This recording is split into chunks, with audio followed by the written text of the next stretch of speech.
Assalamualaikum warahmatullahi wabarakatuh. Waalaikumsalam warahmatullahi wabarakatuh. Halo teman-teman, jadi hari ini kami akan mengajak teman-teman semua untuk ikut virtual tour bersama kami. Jadi hari ini kita akan virtual tour tentang rumah singgah Tuan Kadi. Sebelum itu kita mau kenalan dulu nih sama dua rekan saya, yaitu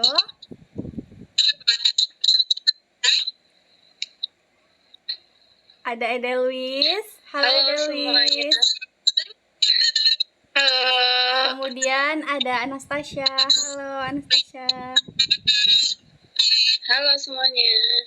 Dan saya sendiri Madia Zahra. Oh iya, sebelum itu kami akan jelasin dulu nih sejarah singkat dari rumah ini.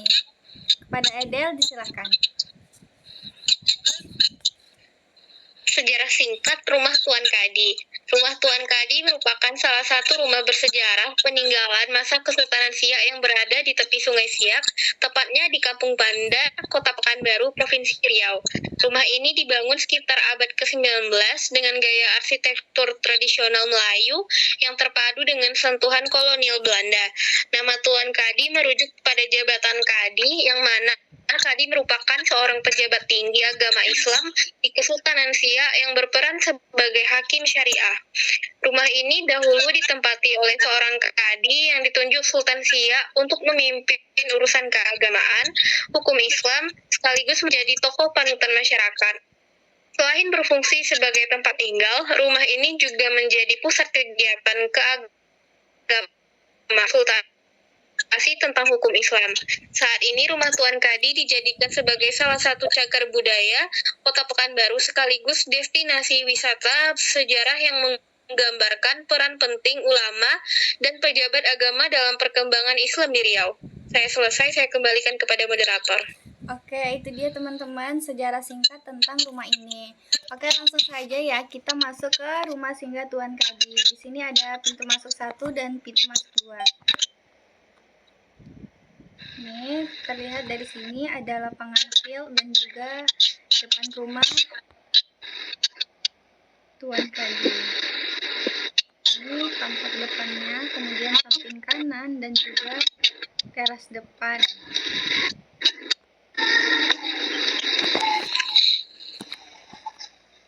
Nah, menurut teman-teman ada aspek matematis apa saja nih yang terdapat di rumah Tuan Kadi ini? Kalau Maya, pada di belakang rumah Tuan Kadi ini ada pondasi jembatan yang mana kalau perhatikan dari permukaan tanah itu terlihat seperti bentuk setengah lingkaran. Kemudian ada apa lagi nih?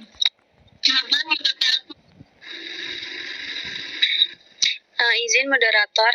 Ya. Kalau menurut saya, karena bangunan utamanya itu berbentuk balok, jadi menurut saya aspek matematis yang yang terdapat di rumah Tuan Kadi ini bangun ruang, karena bentuk rumahnya kan seperti balok. Ya. Kemudian teman-teman di sini ada bangun datar. Nah, di sini kan ada jendela nih berbentuk panjang. Oke, kita masuk Persegi panjang ke dalam rumahnya. Nih. Kita masuk ke dalam rumahnya. Nah, di sini ada buku, kemudian ada foto dan ada ventilasi berbentuk ventilasi ada yang persegi panjang. Terus kita ke sini ya.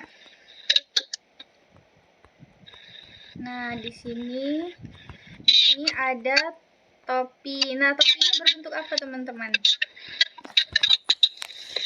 Berbentuk topi kerucut. Nah, iya, berbentuk kerucut. Kemudian di belakang foto, teman-teman nampak nggak ada bangun datar segi 5? Iya, segi 5. Segi 5.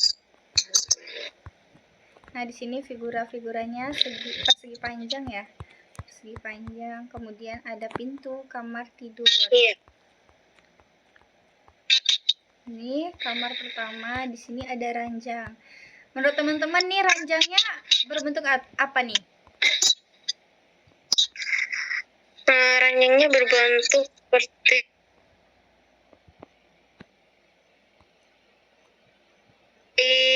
permukaan ranjang seperti segi panjang. Ya, berbentuk persegi panjang. Ini. Terus kita masuk lagi ke ruang tamu. Kita lanjut ke ruang tamu lagi. Nah, di sini terdapat banyak topi-topi seperti itu ya, teman-teman. Ya, berbentuk seperti pucuk tadi. Ini ada ruang keluarga, ada lemari. Lemarinya berbentuk balok. Berbentuk balok. Terus kita ke dapur lagi. Di dapur ke kamar. Di sini ada ventilasi berbentuk segitiga juga nih, apanya? Persegi. Persegi Iya, panjang tapi dalamnya ada pola segitiga. segitiga dari segianya. Oke, ini dia bentuk kamarnya. Terus juga di antara dinding lantainya bentuk sudut 90 derajat. Iya, sudut. Ini sudut 90 derajat.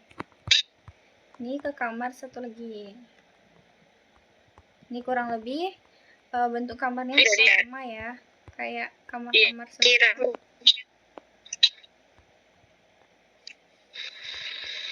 Oke, kita lanjut keluar kali ya. Keluar lagi.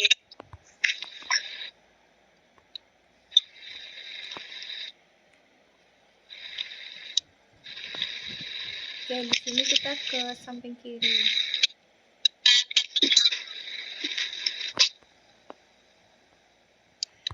Kalau dari sini kira-kira ada nggak ya itu aspek matematis lagi?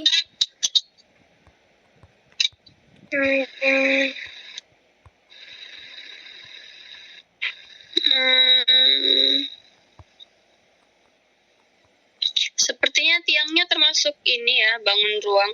Kan dia kayak tabung gitu. Tabung. Tiang-tiang. Ya, tiangnya berbentuk. Dan atap rumahnya berbentuk seperti prisma segitiga. Iya. Tuh. Oh iya, sekedar FYI untuk kita semua bahwa jembatan yang di belakang itu sebenarnya nama aslinya itu jembatan Siak 3. Tetapi oleh beberapa warga Pekanbaru itu dikenal dengan nama jembatan Leton 3 karena jembatan Leton itu diambil dari nama perusahaan yang menjadi kontraktor pembangunan jembatan tersebut, yaitu PT Leighton, di mana karena Black oleh masyarakat Pekanbaru, ya, jembatan ini disebut sebagai jembatan Leton.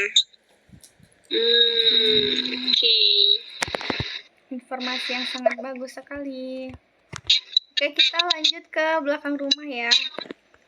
Kurang lebih sama sih bentuk rumahnya. Jendelanya berbentuk persegi panjang. Pintunya juga persegi panjang.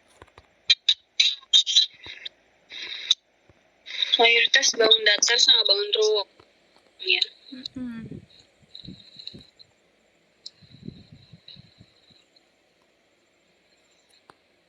Kalau tiang di bawah ini termasuk ini enggak sih? Apa? Balok? Iya, balok. Masuk sih, masuk. Tiang Masuk balok, bentuk balok dia. Oke, sini ada pintu. Oke, mungkin itu aja ya virtual tour kita di rumah Kadi. Selanjutnya mungkin kita akan membahas terkait aktivitas atau soal-soal matematika yang mungkin akan dijelaskan kepada Edel terlebih dahulu.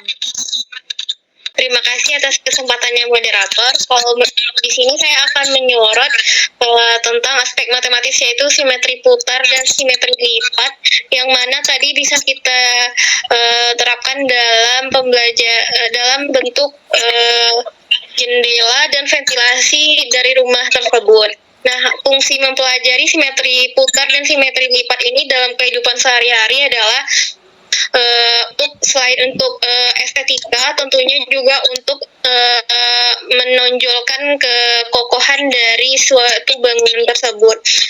Untuk itu juga untuk desainnya, simetri putar dan simetri lipat ini akan mempermudah kita dalam membuat desain ukiran apabila ingin ditambahkan.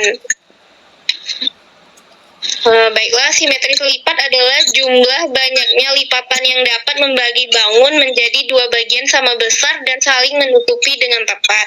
Nah, di sini saya sudah membuat contoh berupa persegi panjang. Apakah teman-teman melihatnya? Iya. Iya. Oke. Nah, kita akan mencoba menghitung simetri lipat dari persegi panjang ini. Sebelumnya, kalau menurut teman-teman, simetri lipat dari persegi panjang ini berapa? 2. Nah, simetri lipat persegi panjang dengan persegi sama atau tidak? Beda. Nah, mari kita buktikan. Yang pertama, kita lipat menyamping terlebih dahulu. Apakah saling menutupi? Iya. Nah, kita buka lagi, lalu kita tutup ke bawah. Apakah saling menutupi? Iya, tertutup. Iya. Nah, sekarang kita coba mempertemukan melipat secara diagonal.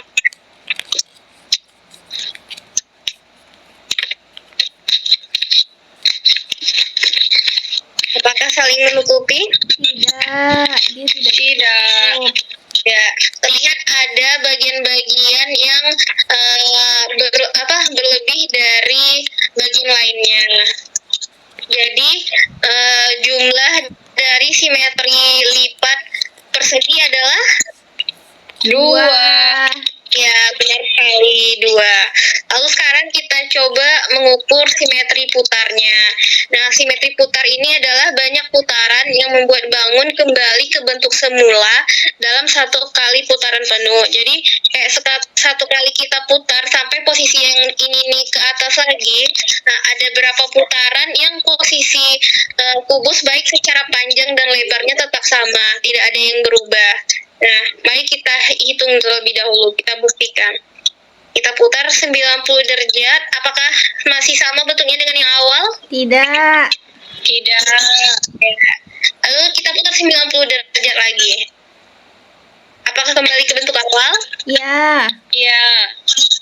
Nah, lalu kita putar 90 derajat lagi, apakah sama dengan bentuk yang tadi? Tidak sama. Nah, lalu kita putar 90 derajat lagi. Sama. Apakah dia sudah kembali ke posisi semulanya? Sudah. Iya. Apakah sudah satu kali putaran penuh? Sudah. Berarti asimetri putar dari persegi panjang adalah 2. Ya, benar sekali, ada di bawah. Nah, sekarang kita akan mengukur persegi. Apakah simetri lipat dan simetri putar pada persegi ini sama dengan persegi panjang? Tidak sama. Tidak sama. Nah, ayo coba kita buktikan dengan kertas ini. Ini kertasnya berbentuk persegi.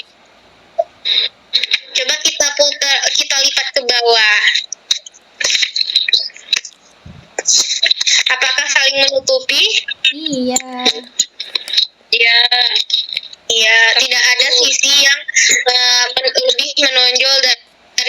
lainnya.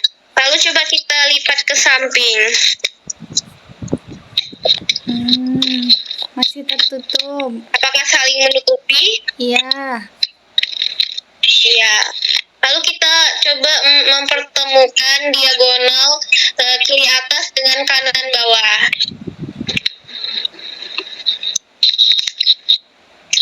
Apakah saling menutupi? Ya. Ya. Tidak ada sisi yang saling menonjol. Semuanya saling menutupi. Lalu kita coba pertemukan sisi kanan atas dengan kiri bawahnya. Apakah saling menutupi? Iya. Iya. Jadi simetri lipat pada persegi adalah 4. Ya, benar sekali. Nah, berarti berbeda ya simetri lipat persegi dengan persegi panjang. Begitu. Kira-kira kenapa nih bisa berbeda simetri lipat persegi panjang dengan persegi? Padahal sisinya sama-sama 4. Ya, padahal masing-masing sisinya sama 4. Kenapa itu bisa berbeda? Karena panjang sisinya beda.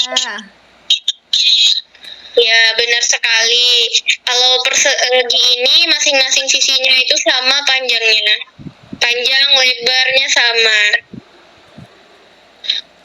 Lalu kita akan menghitung simetri putar pada persegi ini. Simetri putar itu tadi dia kalau dalam satu kali putaran penuh itu ada berapa bentuknya yang tetap sama tidak berubah antara panjang dan lebarnya. Mari kita hitung. Ini posisi awal ya. Kita putar 90 derajat. Apakah berubah posisi antara panjang dan lebarnya? Tidak. Tidak. Lalu kita putar 90 derajat lagi. Apakah masih sama? Sama. Sama. Kita putar 90 derajat lagi. Masih sama. Sama. Kita putar 90 derajat lagi. Tetap sama. Nah, apakah ini sudah satu kali putaran penuh? Sudah. Sudah. Ada berapa simetri putar pada persegi? 4. Ada 4. Iya, benar sekali.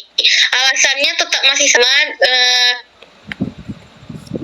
dengan kenapa simetri putar pada persegi itu berbeda karena masing-masing panjang dan lebarnya itu berbeda. Oke. Sekian dari saya kembalikan ke moderator. Oke, terima kasih Edel. Oke, selanjutnya kita akan membahas terkait perbandingan ukuran. Tadi kan kita sudah lihat tuh dari depan panjang pintu, ada pintu dan juga tinggi rumah. Terus kita misalkan nih, ini sebagai tinggi rumahnya, Rumah. ini sebagai tinggi pintunya. Kita anggap tinggi rumahnya tadi itu 6 meter, kemudian pintunya ini setinggi 2 meter. Nah, gimana caranya biar pintu ini, berapa kali pintu ini biar dia mencapai tinggi tinggi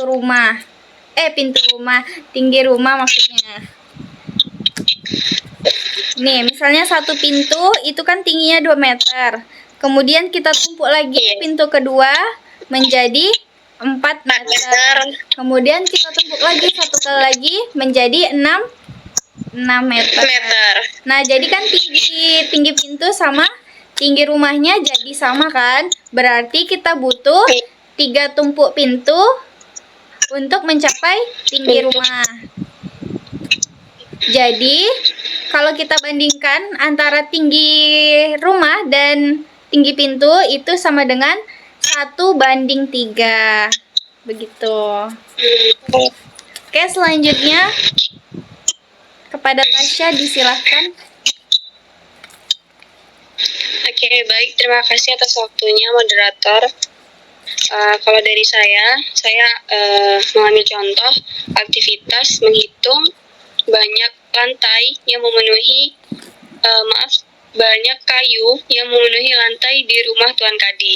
Jadi dari aktivitas tersebut kita mengajak siswa untuk melihat lantai kayu yang tersusun dengan bentuk persegi panjang, kemudian mengajak siswa menghitungnya dengan cara memahami konsep perkalian atau luas bangun datar. Contohnya nih, bisa bercerita di awal kepada siswa dan menunjukkan gambar atau virtual tour.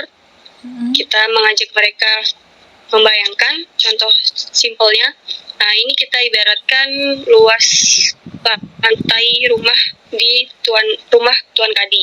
Jadi kita ajak mereka bercerita, anak-anak coba bayangkan nih, di rumah Tuan Kadi itu bentuk lantainya persegi panjang dengan panjang 10, kita misalkan 10 meter dan lebarnya 5 meter. Kemudian lantainya itu mau dipasang ubin kayu yang mana itu juga berbentuknya persegi panjang dengan anjang kita misalkan 50 cm dengan lebarnya 25 cm. Nah, kira-kira berapa banyak ubin kayu ya yang bisa memenuhi lantai keseluruhannya. Jadi kita ajak anak-anak untuk yang pertama kita hitung luas luas lantainya dulu. Luas lantai di rumah Tuan Kadi. Tadi kan 10 meter dengan 5 meter, itu kita ubah dulu ke sentimeter, jadinya 1000 meter kali 500. Jadi luas lantainya itu adalah 500.000 cm. Kemudian kita ajak mereka untuk menghitung luas per ubin kayunya, yang mana tadi diketahui 50 cm kali 25, maka luas per ubin kayunya itu 1250 cm kuadrat. Sehingga untuk mencari berapa ubin kayu yang dibutuhkan, maka kita bandingkan keduanya, 500.000 dibagi 1250, maka didapat 400 ubin kayu. Jadi kita dapat menyimpulkan kepada mereka bahwa untuk menutupi lantai ruangan tersebut kita membutuhkan 400 ubin kayu. Nah, dari kegiatan ini, dengan kegiatan menghitung luas ini, siswa jadi tahu nih kalau misalkan ubin kayu itu bisa dijadikan bahan belajar. Terus juga mereka jadi tahu kira-kira berapa ya ubin yang dibutuhkan untuk memenuhi luas lantai ataupun masjid. Dan pastinya belajar akan jadi lebih menyenangkan. Dari saya cukup sekian. Oke, terima kasih Tasya. Nah, tadi udah disampaikan 3 aktivitas ya yang membuat soal matematika ini atau pembelajaran matematika ini tidak menjadi abstrak lagi pembelajarannya. Jadi kita dari diskusi kita hari ini dapat kita buktikan bahwa arsitektur tradisional seperti rumah Tuan Kadi itu bisa menjadi media pembelajaran yang Nah, apalagi kita sekarang lagi menjalankan kurikulum nasional yang memenuhi 3 aspek, yaitu mindful, meaningful, dan juga joyful. Oke, dapat kita simpulkan ya, tadi ada beberapa aspek matematis yang ada di rumah Tuan Kadi, yaitu bangun ruang, bangun datar, kemudian ada sudut juga. Oke, mungkin sekian diskusi kita pada hari ini. Terima kasih semuanya. Assalamualaikum warahmatullahi wabarakatuh. Waalaikumsalam warahmatullahi wabarakatuh.